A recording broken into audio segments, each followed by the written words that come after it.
And 72% of the time the market goes up. And the answer came to me. And that's when I developed my chart. The answer came to me is because, just like Caterpillar, when they pull their money out, you get out.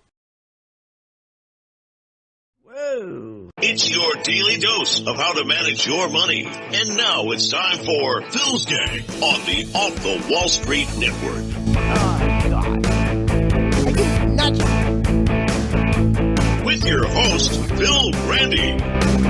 Bye. Welcome to my podcast. We certainly have a lot going on. Now, if you notice, the stock market should be down at least 1,000 points. Should have been down at least 1,000, 1,200 points yesterday, but it's not.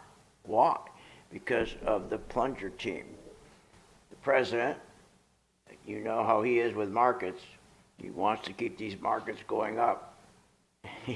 He loves stock markets. So what's been happening is the plunger team, or we'll call it the president's working group on financial markets, the first thing he's done is he will sign an executive order to form the plunger team. Now that's the Treasury, the Fed, the SEC, and CFTC all chairs. Now that team will signal to the dealers, the 5 biggest dealers, or in this case, about 5. JP Morgan, Goldman Sachs, Morgan City, I think we got one, Wells Fargo is another one. And when they get that signal, they start buying futures. They start buying the spiders. They start buying the Dow and the NASDAQ. That's why you see the market turning green, okay? We're just starting to turn positive. How could that be when our deficits are destroying our whole economy? So that's what we're seeing. You're not seeing these big drops. They're protecting these drops by using the plunger team. And how they finally make sure that the market doesn't drop, once they get that order, the executive order, and once the team's together, and once they order JP Morgan, Goldman Sachs, Morgan City, and Wells Fargo to buy index futures, SPY, Dow, and NASDAQ, this is the big one. They then turn around and the arbitrage, that's the big one.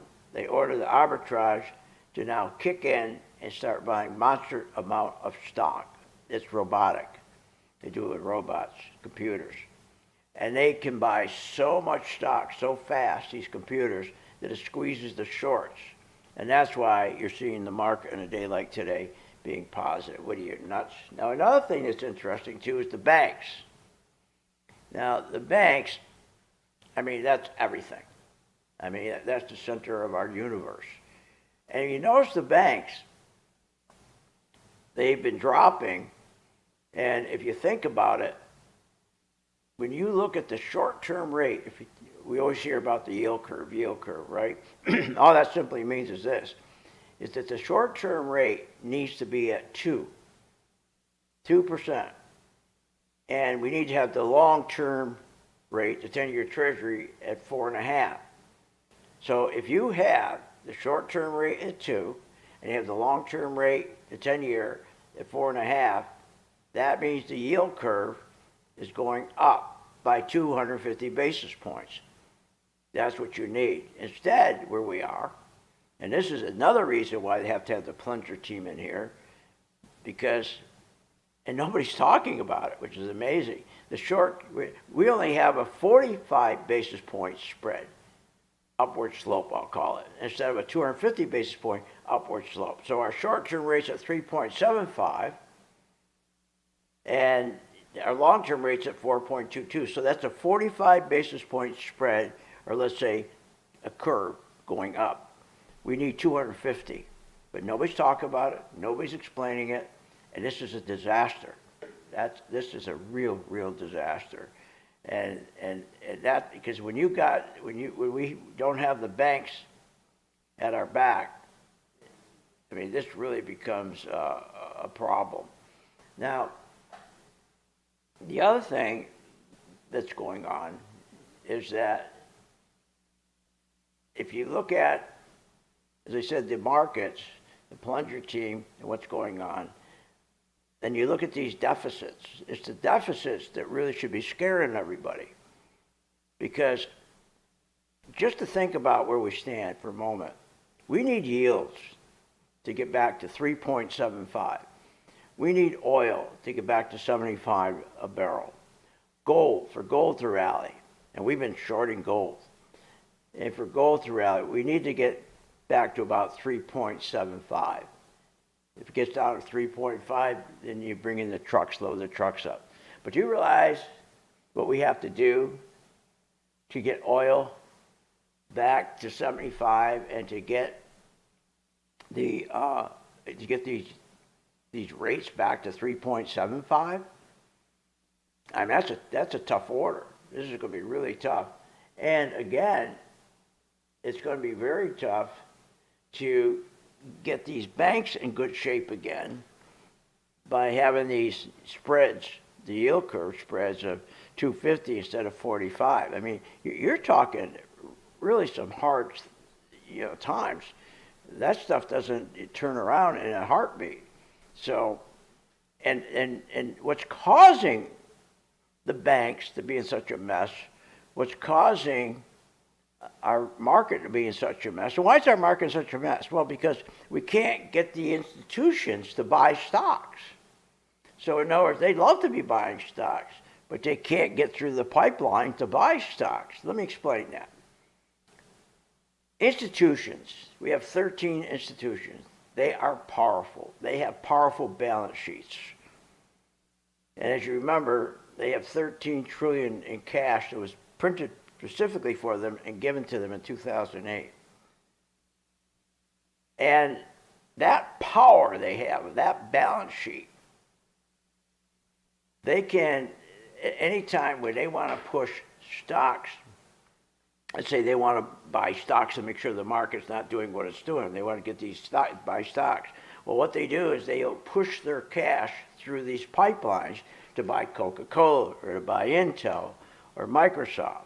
So here you got these big institutions, powerful balance sheets, a lot of money, and they want to go buy stocks, and they need to take that money and shove it through these pipelines, but the pipelines closed down. Can't get there. That's why you see the market keep going down. Why can't they get there? Because when you see yields where they are right now, so high, and the deficits are pushing up these yields so high that the pipelines that they push these stocks through are getting clogged up. Now, how do they get clogged up?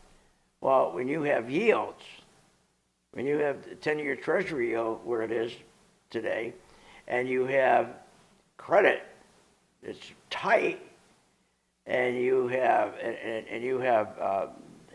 to manage a loan, it's very, very expensive. That shuts down that pipeline. So no matter how much money the 13 institutions have, no matter how powerful their balance sheet is, when they go to shove that money through the pipeline, it can't get through there. Can't get through there. Because why? Because the yields are too high. And when the yields are too high, it's over. Everything is too high. So that's another problem why this market really should be down 1,000 points or more. Because if you can't get, now remember, retail investors can't push anything. You can get all the retail investors and put them in one room and all buy Coca-Cola and it won't move. And this is what Wall Street doesn't tell you. Retail doesn't move anything, not a damn thing, okay? Nor does fundamentals. All they do is tell stories. The only thing that moves stocks is the institutional money. That's why they're so important. And unfortunately, these deficits keep pushing the 10-year Treasury yield up, and that's interfering because now for all this money, trillions and trillions of dollars to go buy stocks, it's not going to happen. It's not going to bail us out. Because why? The yields are too high. And when you got yields high, everything's too high. Servicing loans are too high. Everything's crazy.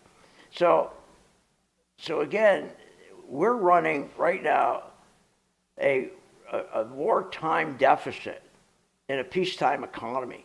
And we're running $2 trillion. That's $2 trillion annually. And we don't have a recession. We don't have a real war. And they're telling us we got full employment.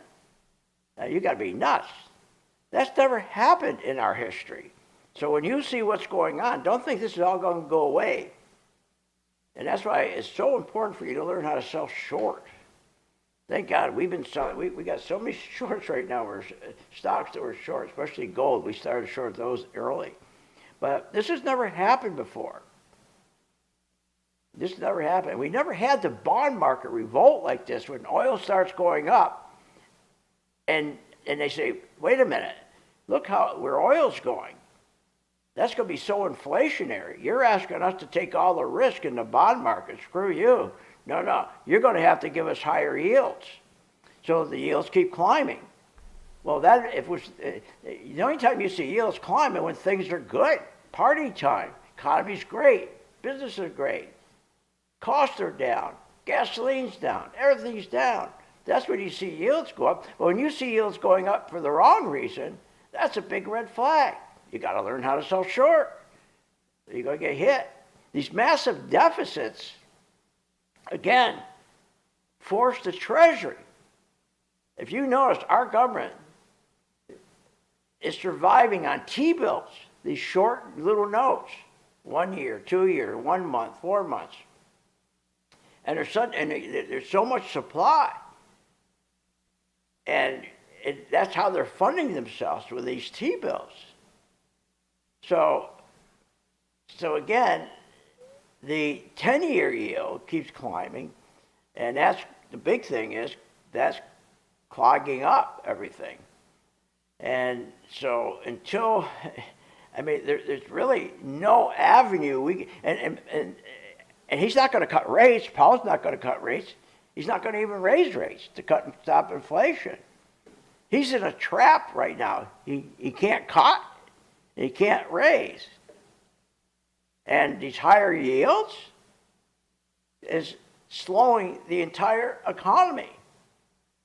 When you got yields rising, your mortgage rates are jumping, corporate borrowing has cost a lot more, credit tightened, banks pull back, consumers aren't spending, markets lose momentum like we're seeing now. And then when you see the market turn positive this afternoon, I want you to think, how did that happen?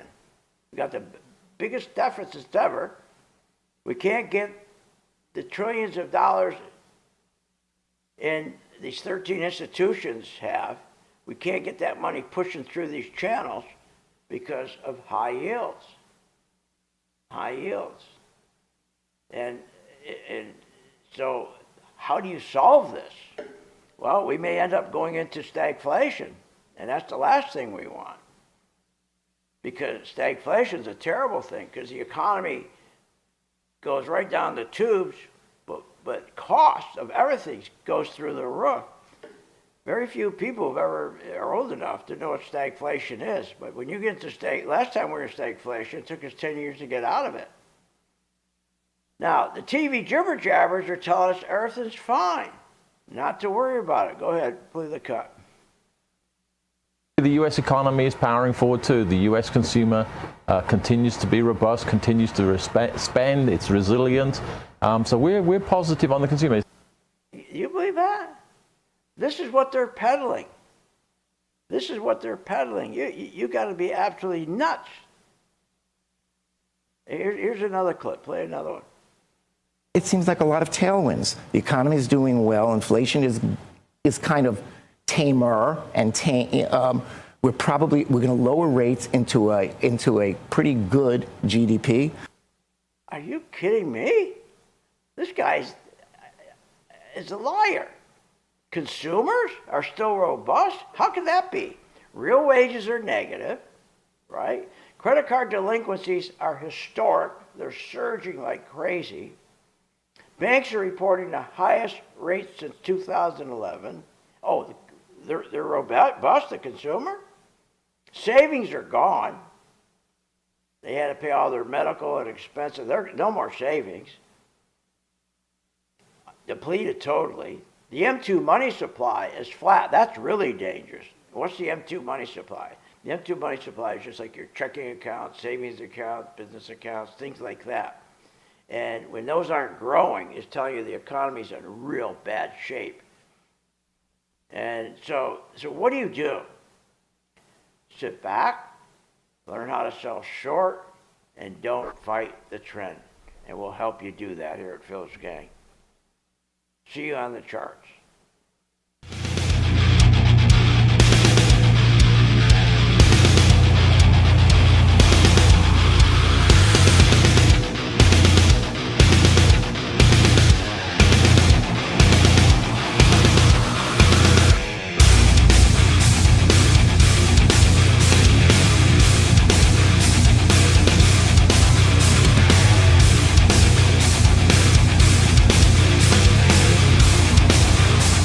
Are you nuts?